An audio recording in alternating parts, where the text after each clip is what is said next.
Welcome to Geek Therapy Radio. You've got your mental curator, Johnny Hemberger. In this episode, we're talking the differences between RTX 40 series laptops and RTX 40 series desktop GPUs and the deception at Nvidia, the arguably almost criminal deception on the consumer. But what that really means, are RTX 40 series laptops actually worth it? Should you upgrade? Let's talk about that. You're listening to Geek Therapy Radio. Let's get into it.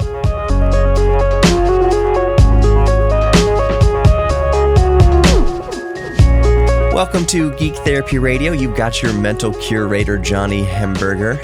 I am actually trying something kind of new here in OBS. I am recording the show at the moment, and I've got OBS running to kind of show you the recording software that I use. It's called Reaper.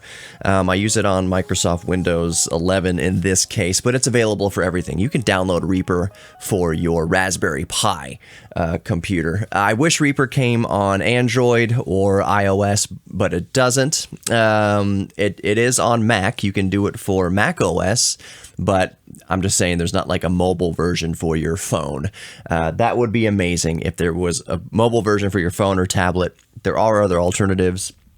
I like to use Audio Evolution, I think it's called, on Android.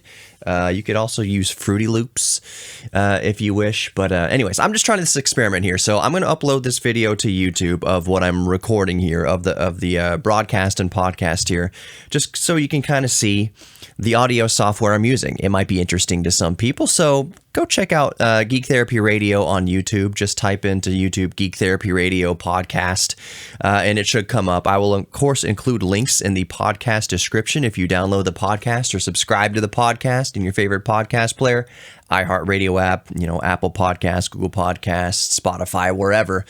Also, just type in Geek Therapy Radio podcast and look for the red, white, and black color scheme, and that's how you know you got me. But in those show notes, I will obviously include a link to the YouTube version of what I'm recording here. If nothing else, it's just, it might, some people might find it fascinating to see kind of how I record and see the software that I'm recording into almost in real time, although I'm going to edit it for breaks and things like that. But anyways, it's there. So today I wanted to talk about, a little bit about graphics cards, laptops, things of that nature. And I'll start off with a little anecdote that happened to me earlier this week, in which I demonstrated, it was actually last week, in which I demonstrated almost godlike geek patience with a laptop that I purchased. And this is kind of a cautionary tale. This is kind of a suggestion for anybody out there who's thinking about getting a new laptop right now. I would say to wait a little while. So specifically, if you're looking at a laptop that has, an Nvidia RTX 3080 in it, I would advise against doing so. If you're in the market to upgrade a laptop right now in February of 2023, hold off on those 3000 series RTX gaming laptops or workstations, because the new 4000 series laptops, RTX 4000 series, or RTX 4060, 4070, 4080, 4090, and probably going to see some RTX 4050s, the lower tier, coming out too. So it kind of makes no sense to pay full price for a 3000 series RTX laptop when we're starting to see the RTX 4000 series or 40 series starting to trickle out. And that's where I exercised some godlike geek patience, because if you remember the last broadcast I told you that I had ordered an MSI GE77HX Raider that came with their stats and specs that are still no slouch. I ordered it. It was $2,000. I did it in a monthly payment thing, so it wasn't like $2,000 right out the pocket. But I was in the market to upgrade to a laptop to a bigger screen. I was tired of looking at tiny screens, 14-inch screens, 10-inch screens, 13-inch screens for my daily kind of workhorse laptops. And I'm just thinking, you know what? I'm almost 40 years old as of recording. it's been a couple years since I did a laptop upgrade, which is like kind of my minimum. I wait a minimum of 2 years. Usually I keep a laptop from 2 to 5 years, but 2 years is kind of the minimum. I said, you know what, I'm kind of at that waterline right now of upgrading my laptop, and I'm going to give in to my old man, my 4 old man eyes. See how thick my glasses are here on camera. Got a new wide angle lens. I'm going to get the biggest screen laptop that I can possibly find. And luckily this year, we have new 18-inch models from brands like Razer and Asus. I say Asus. You can call it Asus, whatever you want. Asus.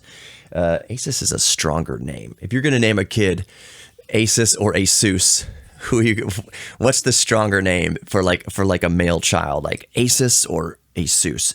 Asus. Asus. Whatever. Getting sidetracked here. I'm just saying they're 18-inch models now from various manufacturers. Typically, the largest screen you would find, if you're going to find a large screen laptop, was about 17.3 inches.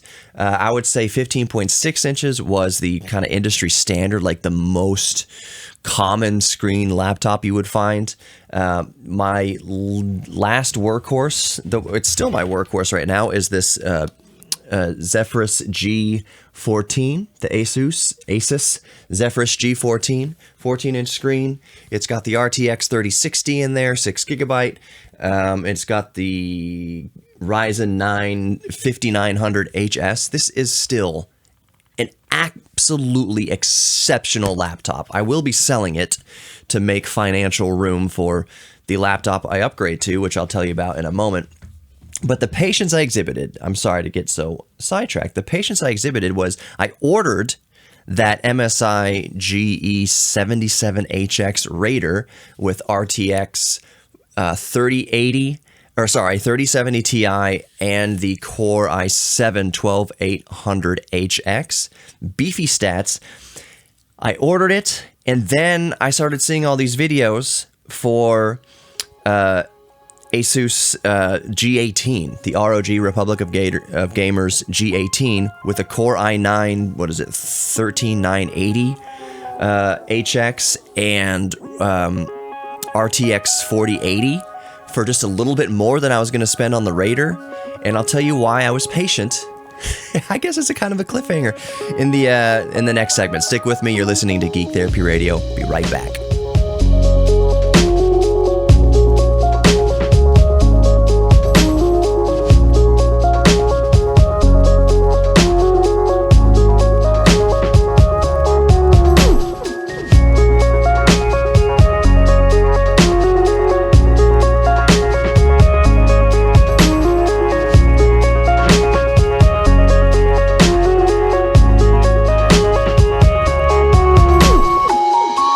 Welcome back to Geek Therapy Radio. You've got your mental curator, Johnny Hemberger.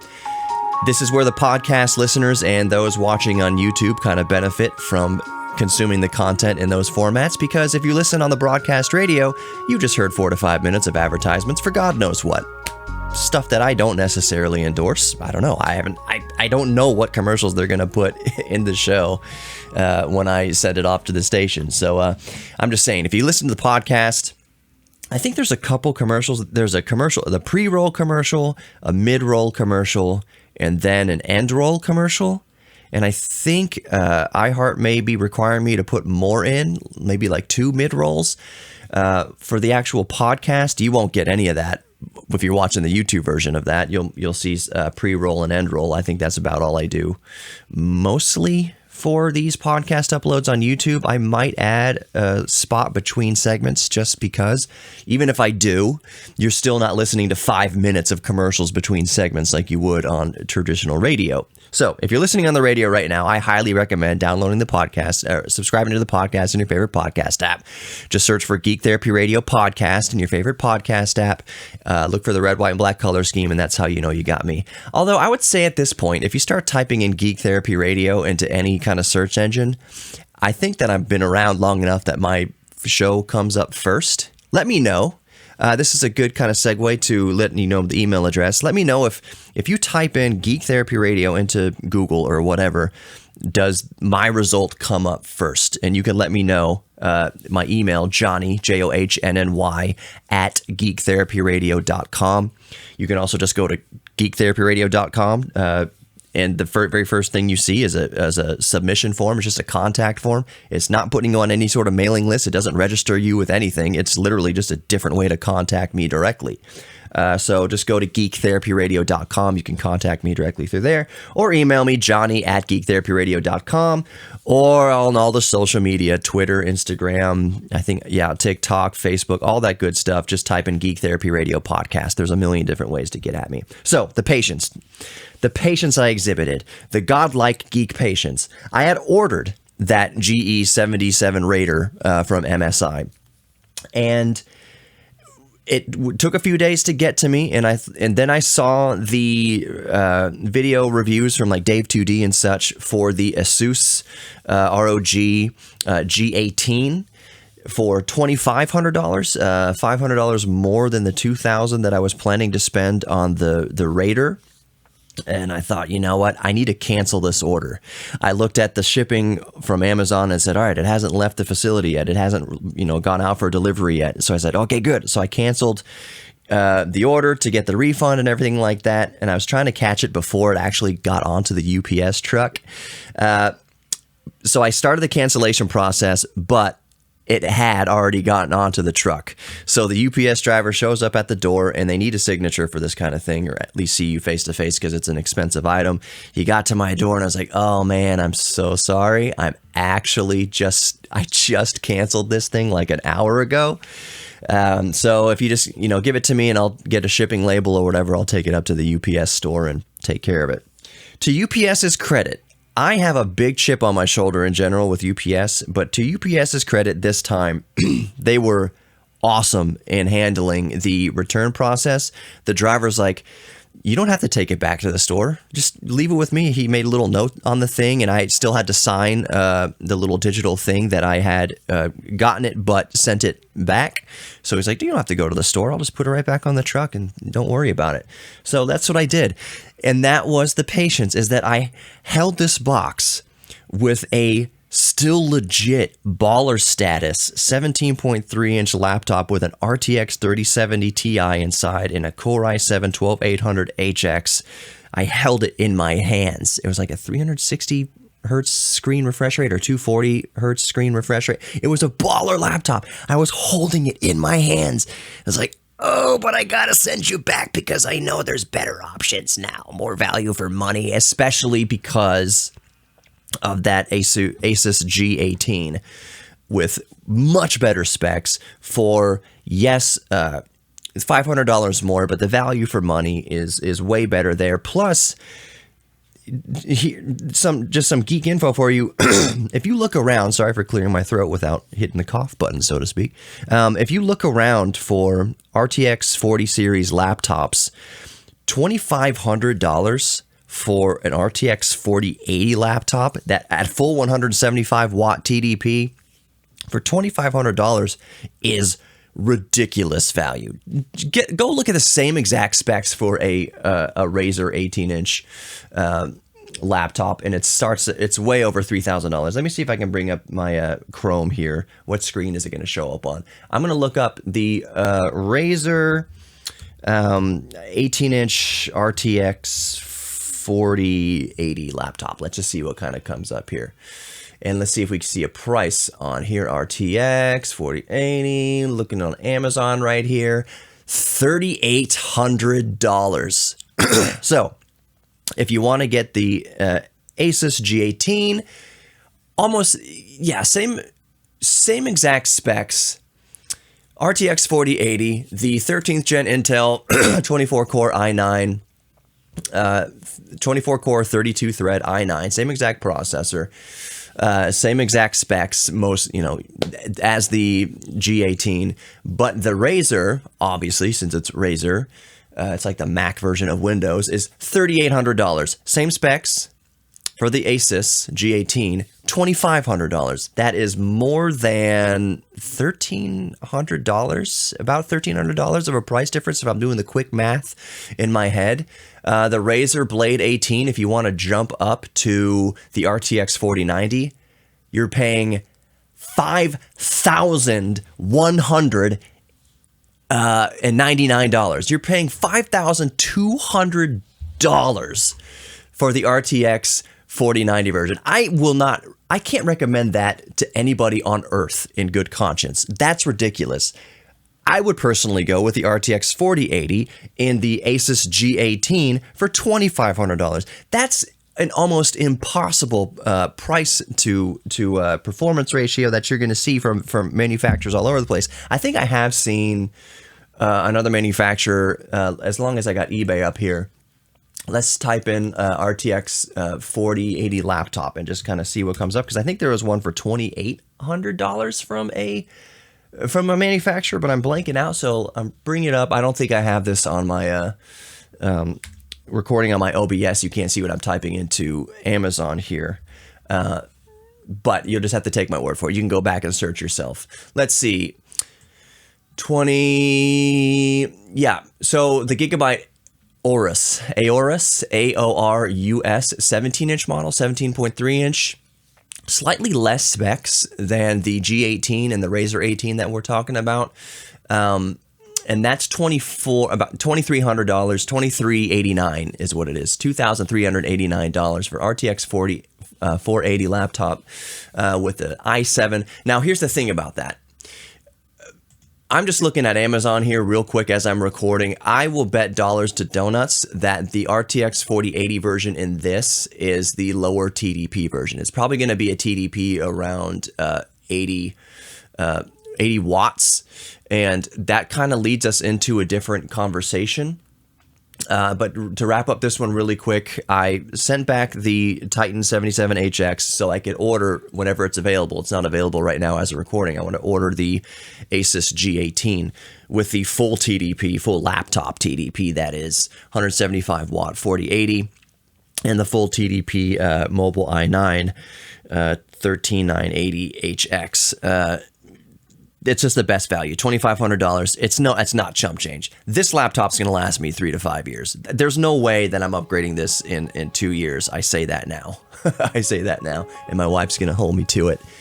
You said you're not upgrading this for 2 years. I don't think I will need to. You know, unless the 50 series of RTX blows 40 out of the water, we'll see. We'll see. Let's talk why I'm a little bit angry at Nvidia for their deceptive advertising of mobile GPUs. You're listening to Geek Therapy Radio. Don't go anywhere.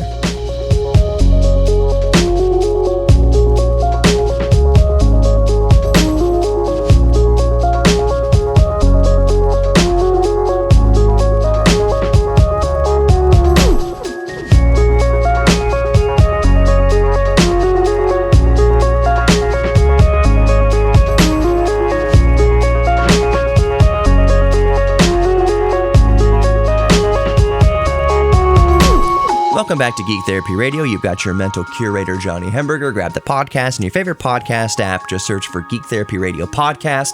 Look for the red, white, and black color scheme, and that's how you got me. Plug the socials again. Just type in Geek Therapy Radio Podcast into anything. Twitter, Instagram, YouTube, of course. This is where the video is going up to. And Facebook, all that good stuff. Just type in Geek Therapy Radio Podcast. There's a million ways to get at me. And then you can email me directly, johnny@geektherapyradio.com, or you can just go to geektherapyradio.com. All right, let me tell you why I am angry at Nvidia, and not just me. There are a lot of kind of tech reviewers and people just in general, tech enthusiasts that are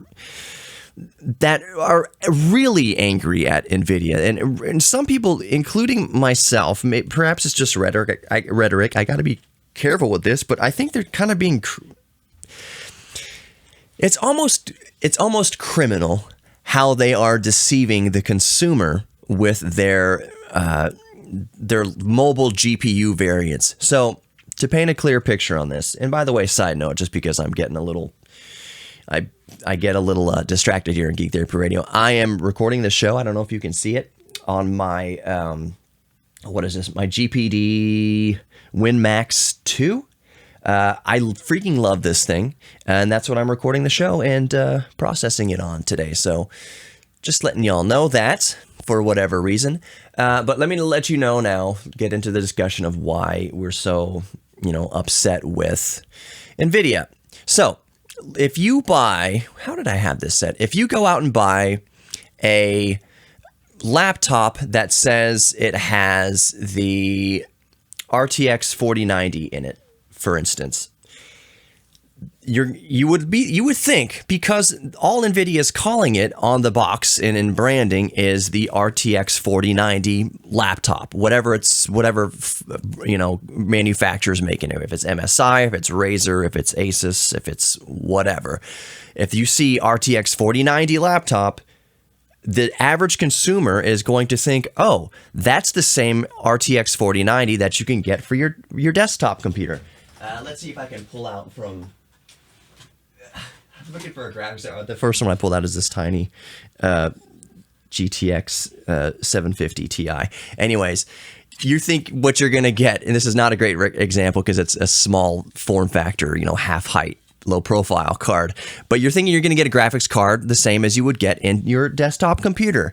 RTX 4090, if this is an RTX 4090 that you plug into your desktop computer, it's going to be the same RTX 4090 chips inside the RTX 4090 laptops. But that's not the case at all. And this is why Nvidia needs to be called out for this. And across all corners of the internet, Nvidia needs to be held accountable for this deception. So the RTX 4090 version of in a desktop is full power, full TDP. It's up to like 450 watts out of the box is the TDP for an RTX 4090. 450 watts, and you bet your bottom dollar you can overclock it or see spikes over 500 watts coming from this RTX 4090 in a desktop. This big, beefy, I think it's like a 3-slot cooler, it's huge, and it makes you think, oh, RTX 4090 and RTX 4090 in the laptop, same chipset. You could reasonably assume that even the general consumer looking at an RTX 4090 graphics card for a desktop or an RTX 4090 laptop would reasonably assume that it's going to be kind of a lower power output. But what's happening here isn't just that the RTX 4090, yes, can boost up to 175 watts in a laptop form factor. It's not that there is over almost 300 watts of difference between an RTX 4090 desktop graphics card and an RTX 4090 in a laptop. It's that the actual die itself, the actual chip itself, is not the same between the two. RTX 4090 desktop uses, let me see if I can bring it up in real time here as I'm recording. RTX 4090 desktop die. I think I want to say it's like the GP103 is something like that, versus what is in a laptop. And just to get to the gist of it while I'm recording here, the RTX 4090 in a laptop is really much closer to the RTX 4080 desktop variant. So let's see here if I can bring up any sort of specs on here. In real time, I don't think I can bring it up here in real time. The gist of what I'm saying. Okay, here we go. Just real quick, I pulled it up from techspot.com, and I'm reading a little blurb off of their little thing here, which I think brings it up and sums it up succinctly. So, quote, without even benchmarking, it's readily apparent from looking at the spec sheet that the RTX 4090 desktop and laptop parts are vastly different. It goes right back to the GPU die itself. The desktop card uses the AD102, an impressive 609 square millimeter die with 76 billion transistors. Meanwhile, the laptop model uses the AD103, the same die as the RTX 4080. So again, to break the quotes here, the RTX 4090 in a laptop is really just the desktop version of the RTX 4080, severely capped by its TDP for the form factor. So let's go on with the quote here. Meanwhile, the laptop model uses the AD103, the same die as the RTX 4080, which is 379 square millimeters in size with 46 billion transistors, down from 76 billion transistors.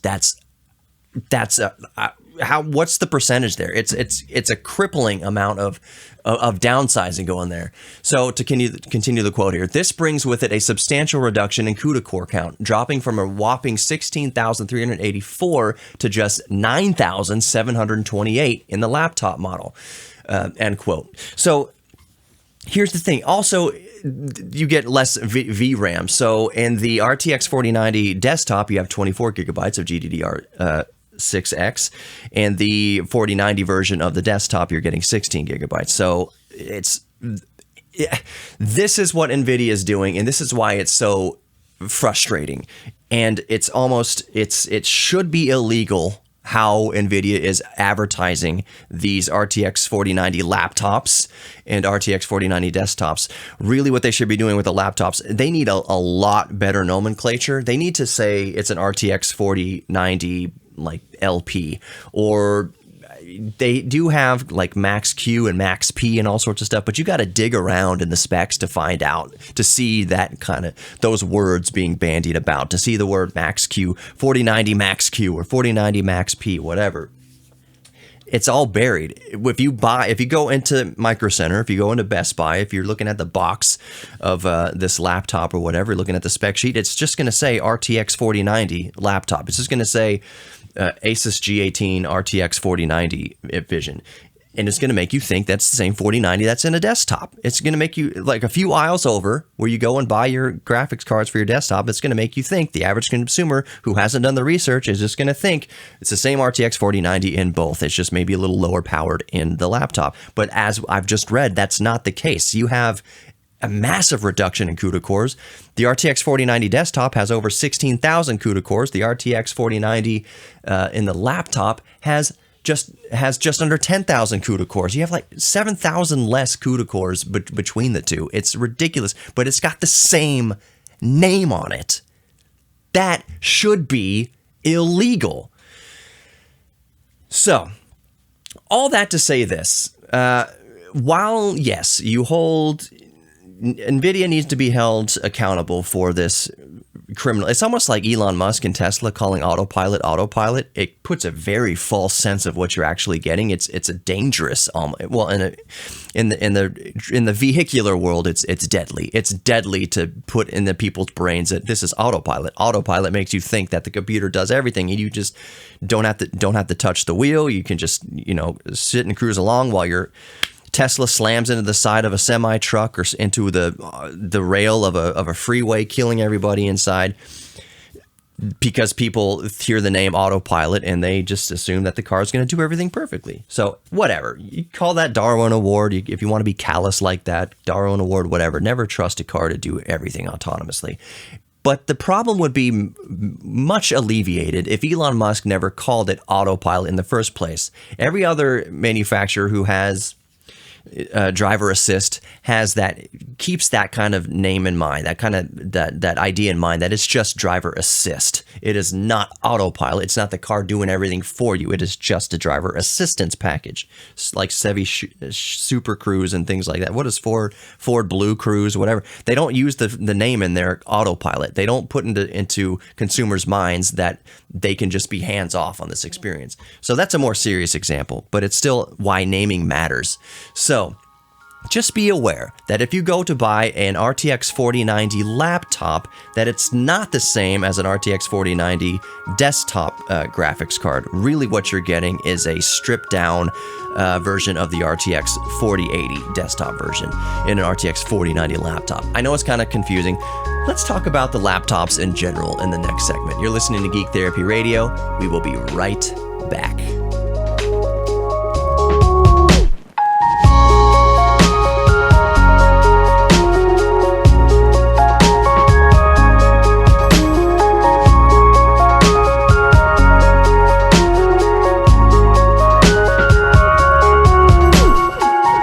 Welcome back to Geek Therapy Radio. You've got your mental curator, Johnny Hemberger. Now, we've been talking about RTX 4000 series laptops, RTX 40 series laptops, and just if you're just joining us on the radio, just a quick recap, that an RTX 4090 laptop is not the same thing as the RTX 4090 desktop graphics card at all. The RTX 4090 in a laptop is almost identical to an RTX 4080 desktop GTU, just at a way lower TDP.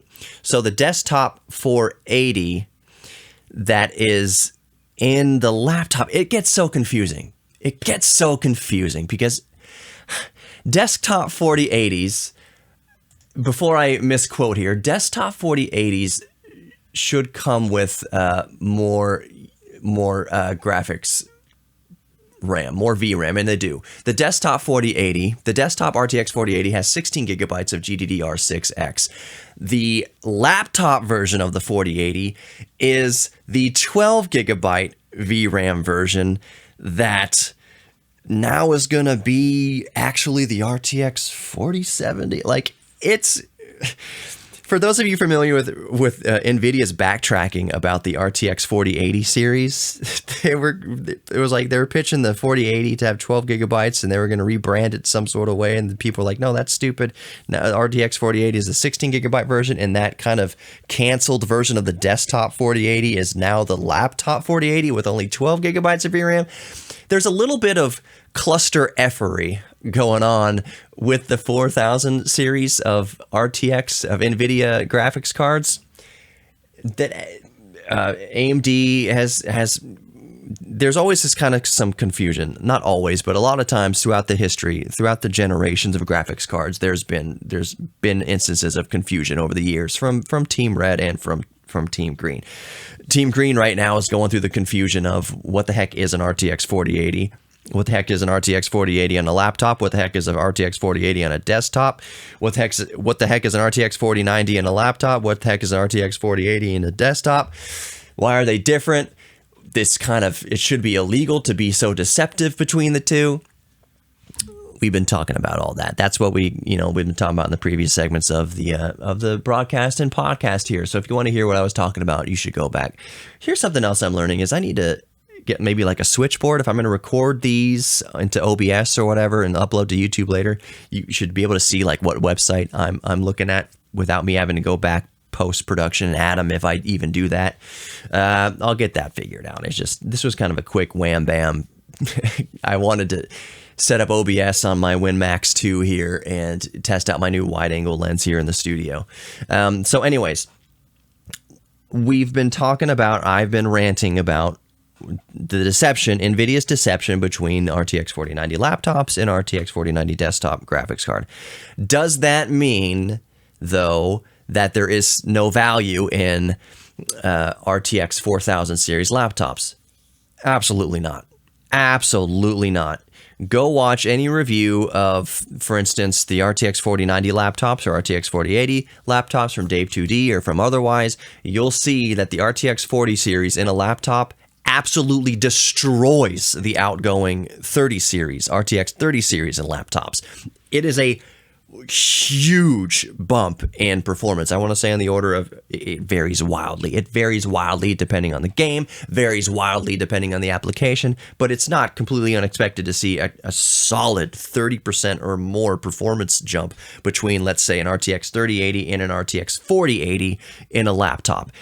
The gap, like the performance jump between 30 series and 40 series in a laptop, despite Nvidia's shenanigans, is still, in my opinion, worth an upgrade if you are at that point in an upgrade cycle. So for me, I justified it. It's been 2 years. I've got the RTX 3060. There's going to be a massive jump between the RTX 3060 laptop I have here, the Asus G14, Zephyrus G14, and the RTX 4080 that I'm going to get in the Asus G18. It's going to be an astronomical difference in performance between my outgoing 80 watt maximum TDP 3060 and my 175 watt maximum TDP 4080. That, not to mention, I'm in my particular upgrade case, I'm doubling my VRAM from GDDR6 GDDR6 6 gigabytes in the 3060 to 12 gigabytes of GDDR6X, I believe, in the RTX 4080. That's going to see a massive improvement in my day-to-day video editing that I do for the museum and other various factors. Not to mention the 24-core i9 with 32 logical threads going on there is going to just absolutely monstrously destroy the AMD Ryzen 9 5900HS that I have in my outgoing Zephyrus G14. So out goes the G14, in comes the G18, and it is a mind-boggling performance gap between the two, which is even crazier when you think about, because no one in their right mind would sneeze at the power that inside this G14. The G14 RTX 3060 version of the G14 is widely regarded still right now as a recording, even though the next generation of stuff is coming out. This G14 with the RTX 3060 and the Ryzen 9 5900HS or the 6900HS, depending on what refresh you got, is considered to be the best compact gaming notebook on the market. It is, watch any review, read any review, do your research across the internet. If you're looking for a small form factor portable gaming laptop / workstation, the G14 is it. This is still an awesome laptop. Whoever buys this from me is going to get the deal of the century, basically. It is an amazing laptop. The whole thing is incredible because as amazing as this laptop is, the G18 is going to run circles around it. It is going to massively help the workflow and increase my export speeds. And as I click around the timeline in DaVinci Resolve, it's just going to make everything better, everything faster. Plus the 18-inch screen, all that extra real estate means that my eyes aren't going to be so strained. It's just going to be, it's a wonderful upgrade for me. So if you're at that point in the upgrade cycle where this kind of this performance bump makes sense for you, then I would say it's a good time to buy a laptop. It's speculation. I can't tell you. Like, I would say if you got your an RTX 3080 laptop or an RTX 3070 Ti laptop, a year or two ago, and you got it for a good price, a good deal, I don't know. I don't know if it's worth the upgrade to the 4000 series, but if you got it if you did get it 2 years ago, like 2 years ago or later, then it could be a good one. If you bought a 30 series 6 months ago, is it worth the upgrade? You'll have to kind of decide that for yourself. I've got a buddy who's been on the show before. His name is Nathan. We'll call him Nate. He just briefly mentioned, I think I'm going to wait to upgrade his desktop graphics card. He's gonna skip the 40 series and wait to the 5000 series. It's hard to imagine that with such a huge jump in performance from the 30 series to the 40 series, it's hard to imagine the same jump from the 40 series to the upcoming 5000 series in a year and a half or whatever. So it's hard to imagine. Maybe it will be there. I think Nvidia kind of speculates that it will be. Of course, they're going to hype it, but we'll see. We can talk all we want. We can speculate all we want. Reviewers can speculate. The tech sphere can speculate all they want about the performance jump from 4000 series to 5000 series. The proof is going to be in the pudding. We're not going to know until these things come out. It's the bottom line. For me personally, the upgrade is worth it. From a 3060 laptop to a 4080 laptop is worth it. Even all the Nvidia shenanigans, it's still worth it to me. Why don't I go AMD? A GPU in a laptop? I have one in the WinMax 2, obviously, the 680M, but why don't I get a laptop with a dedicated AMD graphics card in it? It's because I edit in DaVinci Resolve, and DaVinci Resolve very much likes CUDA cores better. It likes CUDA better. Anyways, that's it for the show. Covered a lot of laptop graphics card ground. You are worthy of love. You are worthy of giving love. You are worthy of receiving love. And you are worthy of your own self-respect. If you forget anything else I said in this podcast today, just know and ingrain in your mind that you are worthy of love and you are worthy of your own self-respect. Thank you so much for listening to Geek Therapy Radio. I'll talk to you next time.